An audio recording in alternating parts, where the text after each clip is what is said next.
Eu fui chamado para devolver uma mesa para os filhos.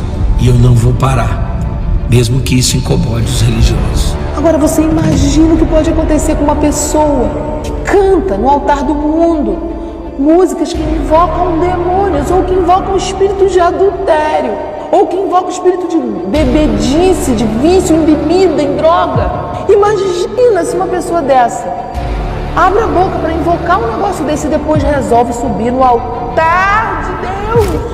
Mesmo depois de ter assumido a sua sexualidade, Jessé Aguiar foi convidado para subir ao altar e cantar.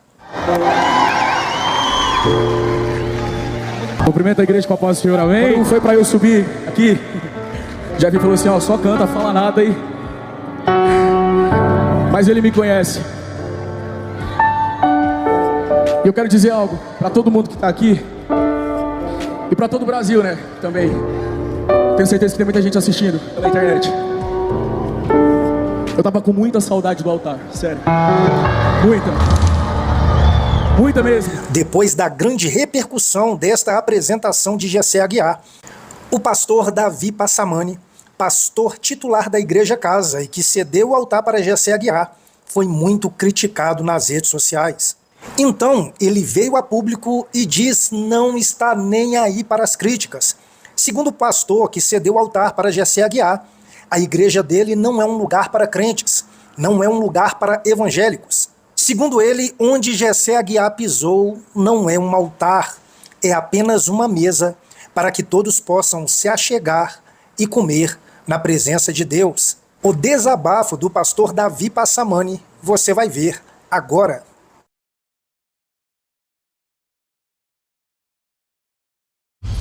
Outra coisa que você precisa entender, aí uma pessoa nos visitou muito especial ontem. E imediatamente alguém me mandou uma mensagem dizendo, cara, fulano tá aqui, que é o Jessé. Pô, como eu amo esse menino. Como eu amo esse menino. E ele tava na igreja, alguém me mandou uma mensagem e falou assim, cara, ele tá aqui na igreja, o que você acha? Eu falei, põe ele pra ministrar. Eu nem esperei a pessoa me perguntar o que ia fazer. Eu falei, põe ele pra ministrar. Aí postaram até, o pessoal da mídia, eles gostam de uns problemas. O pessoal da minha igreja gosta de uns problemas, irmão. Aí eles postaram. Nosso secreto, eles postaram. Mas amém. Postaram lá que ele cantou. E aí, uma pessoa especial me marcou num comentário, nós recebemos muitos comentários. Uma pessoa especial me marcou, dizendo que era da casa e que estava muito triste com o posicionamento da casa, que era como se nós estivéssemos rasgando a Bíblia e não tendo consideração sobre o que a Bíblia diz, a respeito do que diz, sobre as pessoas em quem a Bíblia diz, e algumas outras dizendo que eu botei alguém para ministrar que não deveria e tal. E aí eu respondi essa pessoa com muito carinho. Ele até achou que a gente ia apagar a mensagem dele. Se você for lá na postagem da casa, você vai ver que não apaguei a mensagem dele. E eu respondi ele com muito carinho. Eu disse, primeira coisa que eu disse, nós não vamos apagar a sua mensagem. E olha o que eu disse para ele. Quando você veio na casa, eu queria que você fosse bem sincero. O que você sentiu quando você entrou aqui pela primeira vez? Unção, graça, arrepio, presença de Deus, tudo isso foi amado. Sua família foi curada em certas ocasiões. E eu disse algo para ele. Eu disse, você acha que isso nasce da onde? Aonde nasce essa visitação de Jesus e do Espírito de Deus, do nosso Pai, nos ambientes da nossa casa? Nasce do acúmulo de pecadores que nós reunimos dentro de uma casa. Eu falei para ele algo assim, eu falei, quando você veio para a igreja, eu não fui te buscar na sua casa. Você veio para casa e você veio para a igreja por decisão sua. Eu nunca te convidei. Então, você pode até estar contra aquilo que nós vivemos, depois de ter se alimentado tanto da gente, mas você não pode, você jamais pode dizer que eu enfiei pro goela abaixo alguma coisa sobre você, porque você chegou até nós por causa daquilo que carregamos, e não fomos nós que chegamos até você pelo que você carrega. E respeito o que você carrega, mas se você não quer estar num lugar que desde o início sempre fez isso, nós somos o Casa Worship porque somos, e o Brasil e o mundo canta as nossas músicas por causa que eu sempre fiz isso. Hoje era o Gessé, ontem era o Léo Brandão, era a Juliane, era outros ministros que estavam lá. Então presta atenção, Deus não nos chamou para ser uma igreja para crente nem para evangélico. Eu fico até triste porque algumas pessoas botaram comentários do tipo: eu nunca mais vou ouvir a música de vocês e vou denunciar e vou falar para ninguém ouvir. A gente nunca fez música para crente, a gente fez música para Deus. E as nossas músicas convidam Deus e enxerga Deus nas coisas e nas pessoas. Vocês que se apaixonaram por aquilo que a gente fala de Deus, e agora que vocês estão reconhecendo o que fazemos, estão em crise porque não tem como nos destruir dentro do que somos e na verdade da autenticidade do que somos. Então preste atenção e guarde isso. Eu falo isso para nossa igreja todo dia. Nós não somos uma igreja para crente e nem sequer uma igreja para evangélico. Nós somos uma casa para quem quer ter uma casa para voltar. Então, todas as vezes que eu colocar alguém naquele lugar para cantar, que vocês chamam de altar, e eu chamo de palco, que isso, pastor? Ali é um altar. Não, o altar são vocês. As pessoas são os altares.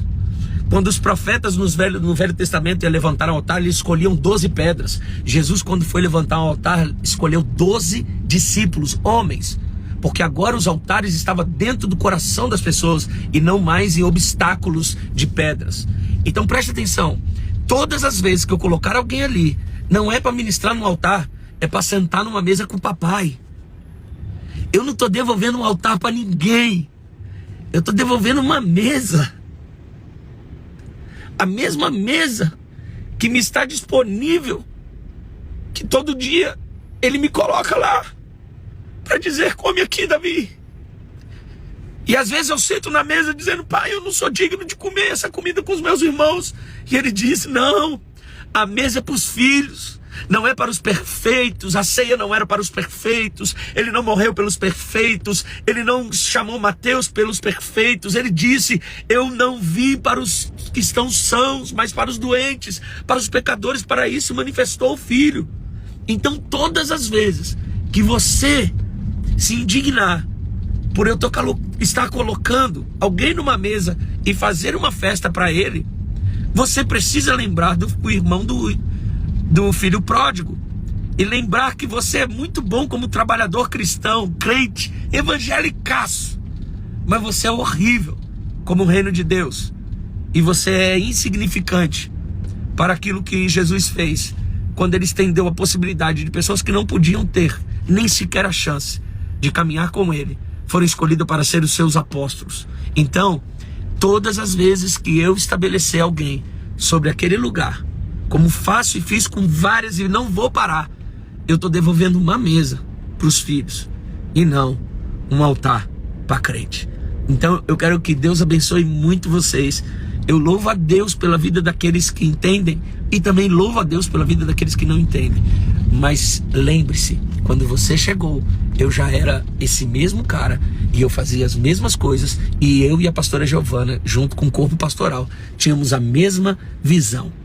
A casa não tem membro, você entra e sai a hora que você quiser. E o dia, porque acredite, esse dia vai chegar, que você se decepcionar com alguém ou com você mesmo e não tiver mais para onde ir, lembre-se que a casa vai estar de porta aberta para receber você de novo e ser abençoado. Agora, sabe o que é mais doido?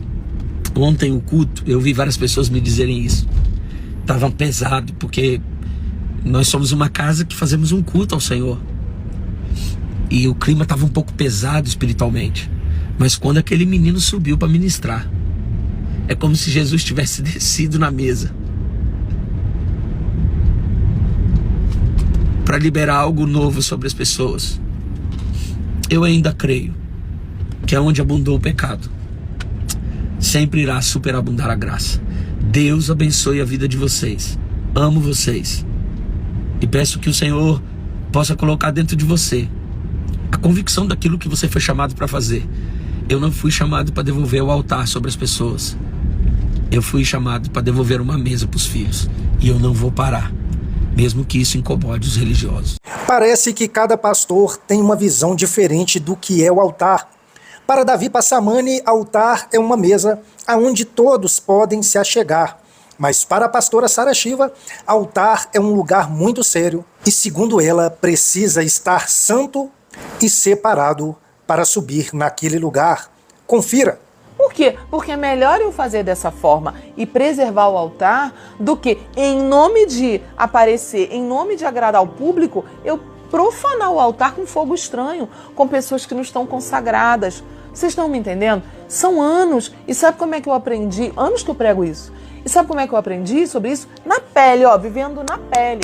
Eu era cantora de música do mundo, cheguei na minha igreja, amava Jesus, criei em Jesus, todos me amavam, me aceitavam, me davam carinho, me cuidavam, mas eu não podia pisar no altar da minha igreja. E um dia eu fui bater boca com meu pastor, que era o marido da Ludmilla na época, e disse: por que eu não posso cantar na igreja? Tem uma irmã lá que não canta tão bem quanto eu canto melhor. Ele olhou para mim e disse: minha filha, você não entendeu ainda que nós estamos te protegendo. Aí eu falei: protegendo de quê? Porque na minha cabeça, que cantei no mundo a vida inteira, o altar era palco para dar show. Eu não entendia que o altar era a linha de frente da batalha de guerra. Então ele falou: minha filha, eu tô te protegendo, nós estamos te protegendo, eu e a Ludmilla estamos te protegendo. Eu falei: de quê? Ele falou: você não entendeu que quando você pisa no altar, o lugar se transforma na linha de guerra. O culto é uma guerra espiritual pela conquista dos céus da cidade. Ele falou: se você subir com a brecha que você tem, a brecha era, eu cantava no altar do mundo, eu cantava no altar do capeta, sem saber que era do capeta, eu nem sabia. Eu fazia parte do grupo dos ignorantes.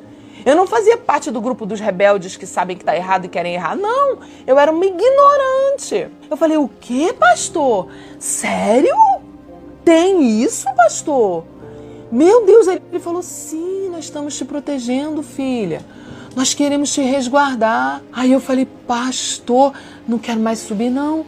Deixa esse assunto pra lá. Nunca mais eu pedi para subir no altar enquanto eu cantava no mundão. Subir no altar com a mão suja, coração sujo. O que a palavra de Deus diz? Quem subirá ao Monte Santo do Senhor é o altar. Aquele que tem mãos limpas e coração puro. Não se brinca.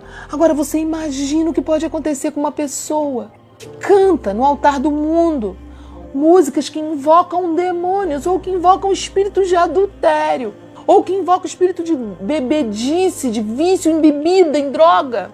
Imagina se uma pessoa dessa abre a boca para invocar um negócio desse e depois resolve subir no altar de Deus. Ô, gente, a pessoa só corre o risco só de morrer. Só, entre aspas, só. E eu entendi isso. Eu tive pastores que me confrontaram na cara. Não era porque eu era artista que eles ficaram com medinho de me perder.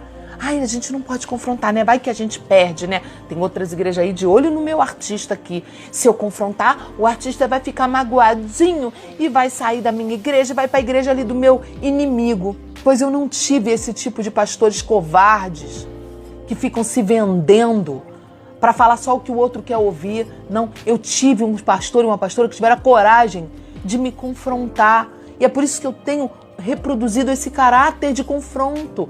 Porque sem confronto não há mudança. Eu recebi confronto. Foi o confronto que fez eu ser uma pessoa que hoje eu não sou estrela. Eu sou serva. A igreja brasileira ela é despreparada para receber a classe artística. É despreparada para lidar com a seriedade do altar. Eu me lembro quando eu me converti que eu ia às vezes visitar alguma igreja e as pessoas me conheciam porque eu era artista famosa do mundo. E as pessoas diziam assim: ai, canta aqui no altar da nossa igreja. Igrejas que não eram a minha igreja, tá? Falavam: canta aqui no altar, dá uma palhinha, canta algum louvorzinho aqui, olha, deixa Deus te usar. Quando eu entendi que o altar era um lugar de perigo, de morte, eu falei: gente, que irresponsabilidade! Como é que uma pessoa chama? Eu cantava no mundo, eu não estava pronta, eu não tinha condição de subir ali. Isso ia me tornar vulnerável ao mundo espiritual. É muita irresponsabilidade desse povo. É muita, muita. E isso é uma coisa que eu tenho para dizer para vocês. Tem situações que Deus não vai cobrar de quem perdeu a vida, de quem caiu. Tem situações que a conta não vai para essa pessoa que caiu. Sabe para quem vai a conta? Para a liderança da igreja.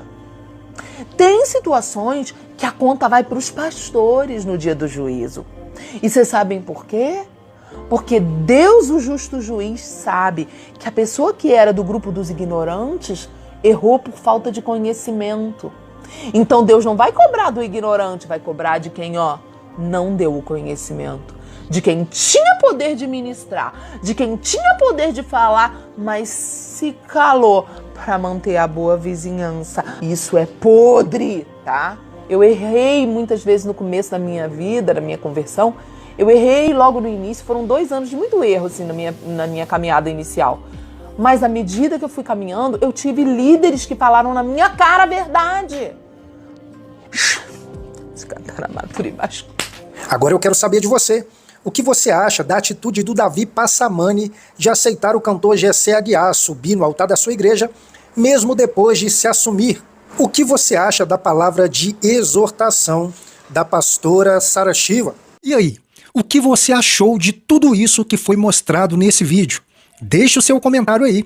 Não deixe de se inscrever em nosso canal, ative o sininho para receber todas as nossas notificações, dê um toque no botão curtir e eu estou esperando por você aqui no próximo vídeo.